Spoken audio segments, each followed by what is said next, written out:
Hi hello இது இந்த வருஷம் 2025ல் முடியக்கூடிய என்னோடய செகண்ட் சேலஞ்ச். நான் வந்து இது 50 ருபீஸ் சேலஞ்ச். இதில் 40 பல்ப்ஸ் இருக்குது. ஒவ்வொரு 40 பல்பும் ஒரு 50 ருபீஸ், அப்படி டோட்டலாக 40 பல்பு 2000 ரூபாய் கிடைக்கும். இது வந்து லாஸ்ட் 2 பல்ப்ஸ், அதுக்கு 2 50 ருபீஸ் கிடச்சிருக்கு. நம்ம வந்து அதை இன்றைக்கி ஃபில் பண்ணி இதை கம்ப்ளீட் பண்ண போகிறோம். இது வந்து இதில் கிடைக்கக்கூடிய 2000 ருபீஸும் நான் சொன்ன மாதிரியே போஸ்ட் ஆஃபீஸில் தான் போஸ்ட் ஆஃபீஸ் அக்கௌண்ட்டுக்கு தான் போகுது.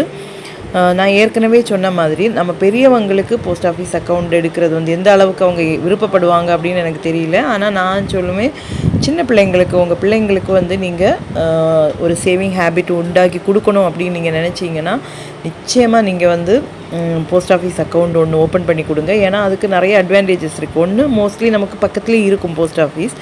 2, ஒரு பெரிய அட்வான்டேஜ் அப்படின்னு எனக்கு சொல்லணுன்னா, ஏடிஎம் இப்போ ஏடிஎம் இருக்குது போஸ்ட் ஆஃபீஸில். ஏடிஎம் எடுக்காமல் இருந்தோன்னா நம்ம மோஸ்ட்லி இதில் வந்து கை வைக்க மாட்டோம். ஏன்னா சின்ன சின்ன குட்டி அமௌண்ட்டு கூட நமக்கு போடலாம். 50 ரூபாய் நமக்கு இருந்ததுனாலே நம்ம வந்து எஸ்பி அக்கௌண்ட்டில் கொண்டு போய் போட முடியும். அந்த 50 ரூபாய் நம்ம கையில் இருந்தால் நம்ம ஸ்வீட் வாங்கியோ சாக்லேட் வாங்கியோ இல்லை எப்படியோ நம்ம செலவழிப்போம். ஆனால் அது இல்லைனாலும் நம்மளால் வாழ முடியும் அப்படிங்கிற ஒரு 50 ருபீஸ் 100 ருபீஸ் நம்ம கையில் வந்துச்சுன்னா நம்ம அதை கொண்டு எஸ்பி அக்கௌண்ட்டில் போஸ்ட் ஆஃபீஸில் நம்ம போட்டோன்னா அது வந்து நமக்கு நிச்சயமாக ஒரு அசெட் மாதிரி அது கிராஜுவலி கொஞ்சம் கொஞ்சமாக வளர்ந்தால் கூட நமக்கு நல்லாயிருக்கும். பிள்ளைங்களுக்கு அது வந்து ரொம்ப இன்ட்ரெஸ்டிங்காகவும் இருக்கும். அவங்களுக்கு சின்ன வயசுலேருந்தே நம்ம அந்த இதை உருவாக்கி கொடுத்தோம் அப்படின்னா, அவங்க ஒரு ஏஜ் அட்டன் பண்ணும்போது ஒரு கொஞ்சம் பெரிய வயசுக்கு வரும்போது ஒரு ப்ரிட்டி டீசெண்டான ஒரு அமௌண்ட்டை நமக்கு சேவ் பண்ண முடியும். அதுவும் இந்த மாதிரி சேவிங் சேலஞ்சஸ் பண்ணோன்னா இது 2-3 அட்வான்டேஜ் இருக்குது. ஒன்று, குட்டி அமௌண்ட்டாக போட்டு நமக்கு சேவ் பண்ண முடியும்.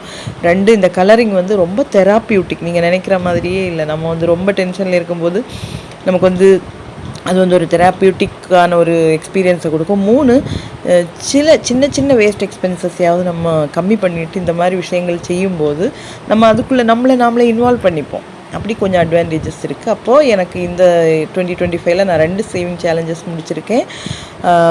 இனி அடுத்தது வந்து இது முடிஞ்சேன்னா இனி புதுசு தொடங்கணும். ஆல்ரெடி பாதியில் விட்டது தான் இப்போ இனி எனக்கு கம்ப்ளீட் ஆக வேண்டியது இருக்குது. பழையது பாதியில் விட்டது, அந்த மாதிரி சேலஞ்சஸ்லாம். அப்போ அடுத்து இன்னொரு புது சேலஞ்சில் நம்ம பார்ப்போம். அது வரைக்கும் எல்லாருக்கும் ஹாப்பி சேவிங்ஸ். அது வரைக்கும் பாய்.